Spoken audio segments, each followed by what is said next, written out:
Thank you very much, Mr. Speaker.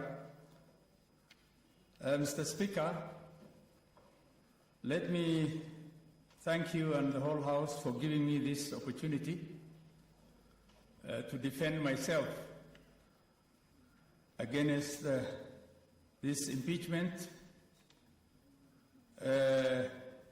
which was largely political. Mr. Speaker,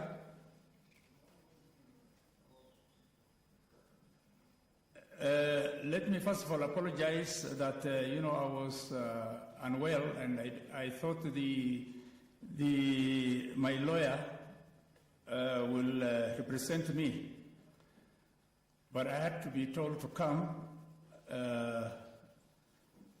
So let me just apologize, and please accept my apology for being late. Secondly, Mr. Speaker,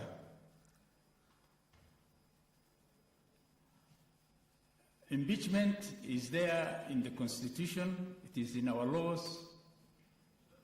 However, Mr. Speaker, in my opinion, the impeachment before the House does not actually meet the threshold to say that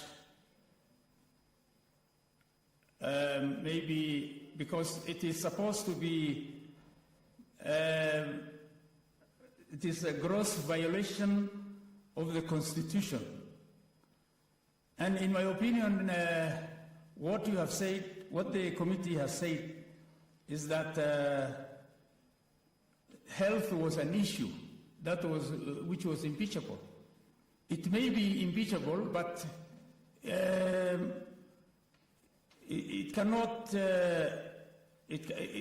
amount to gross violation of the Constitution, Mr. Speaker. I'm saying this because we have done a lot in the county. Since I became the governor of Wajir, a lot have been done. Beside health, I'll come to health later, but other issues that we performed satisfactorily include bringing peace and stability in the county. As you are aware, these areas in the north have always been having tribal clashes, competition for water, pasture and so on. Clans have been fighting before I came in for 5 years almost, and many people lost their lives. Although it is not the duty of county governments to maintain peace and order, we had to work with the national government to ensure that there is peace in the area. We are doing that because we cannot provide services to wananchi who are fighting. In the end, Mr. Speaker, we were successful, and for the last 5 years, for the last 4 years, we do not have a single incident of clan clashes. The other issue which is common in our area is clanism and negotiated democracy. Mr. Speaker, when we are forming the government, usually at the national level it is a government of national unity. Even at the county level, we must have government of county unity. We are saying that because in the counties there are clans and minority groups, majority groups, and so on and so forth. All these people have to be accommodated in the government. Mr. Speaker, in my government, all these people, whether they're disabled, the minority, the majority, and all other sectors of the society are represented effectively. On the issue of development, generally the development is across board. All the 30 wards I have is the 30 wards are all receiving 25 million Kenya shillings each per year. That is a total of 750 million Kenya shillings. That is equal, not equitable. They are receiving equal amount of money for small projects, water projects, small water projects, small educational project, classrooms, health facilities, which are not more than 4 million or 5 million. And then there is the other, the bigger projects, which are also equitably distributed. So if you ask anybody in Wajir or the residents of Wajir, every year we are spending 750 million shillings divided by 30 wards, 25 million shillings per ward, irrespective of whether they voted the governor or not. That is equal opportunity for everybody. For the bigger ones, the bigger projects like dams, and which are more than 5 million, then those ones are equitably distributed depending on where the problems are. The other aspect now is on the issue of health. Mr. Speaker, my officers have given adequate information regarding the status of health in Wajir County.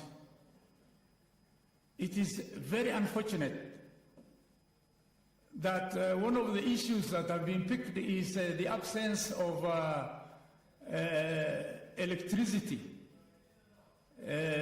or a generator, for that matter, that was supposed to provide power to our oxygen plant, which resulted in us getting oxygen from the neighboring county of Mandera and also from Nairobi.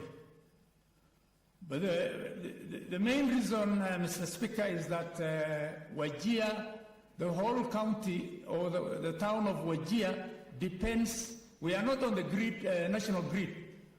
For power, we depend on generators driven by diesel. And just imagine, if the generator keeps on, if it is on throughout the day and night, then there's a lot of breakdown. So the problem has been that we used to have a lot of problem with the power supply to the hospital, and as a result, we could not power that oxygen plant which we had. However, we have already purchased a generator, a big generator, which is about 500 kVA, that is able to provide power not only to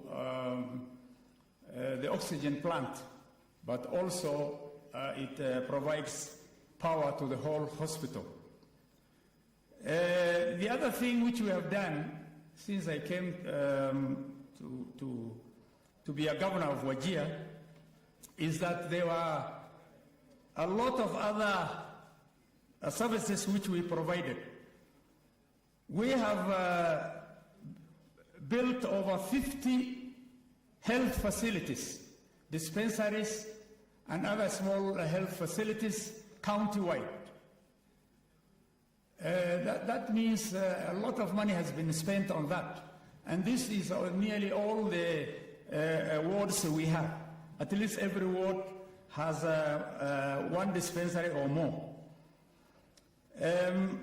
We bought also some ambulances, and right now as we talk, we have 16 ambulances that are operational.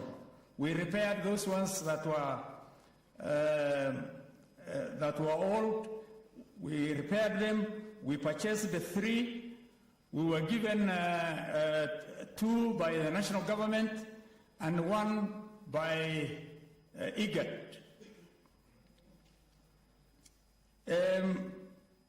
The other one, Mr. Speaker, is that in our diagnostic survey that was carried out by the national government, Wajir County correctly diagnosed 89%, it was given 89% for diagnostic of the diseases. While some of the other counties were much below 10% and so forth and so on. So we were rated among the best. In fact, we were number 2 in Kenya as far as diagnostic of diseases is concerned. Garissa was number 1, followed by Wajir. And this was done just in the last 2 years. The availability of priority drugs by a Wajir County government was number 13 with 59%, 13 out of 47 counties. So we have not, in spite of being very far away from Nairobi and with poor communication and the size of the county being so vast, we were still able to be number 13, which is about 59%. Availability of vaccines by facility types across the county was number 4 with 81.8%. The other one is availability of equipment in hospitals. We were number 20 with 50%. That's availability of equipment. Mr. Speaker, as I said earlier, the main impeachment is said to be gross violation of the Constitution by not providing adequate health facilities. Mr. Speaker, according to me and my county, we have provided enough. We have a lot of challenges, Mr. Speaker. You should understand the challenges facing those counties that are very far away. In spite of all these challenges, we were able to make this progress, and others that we cannot mention here because of time. I wish to plead, Mr. Speaker, with the Senate to be sympathetic and should not just be, impeach me because of one aspect. We can say it could be impeached for violation of the Constitution, but it cannot be gross misconduct. Mr. Speaker, I would like the Senate to look into this matter very carefully, to be humane and give us a chance so that we are able to serve the people of Wajir. Otherwise, with those many remarks, thank you very much, and may God bless you. Okay, Council, you want to add? You have to use the remaining time, yeah? Yes, we still have some reserved time. I want to share my... Okay. Okay. My line of friend, then I can do the sum of Mr. Mburu. Okay.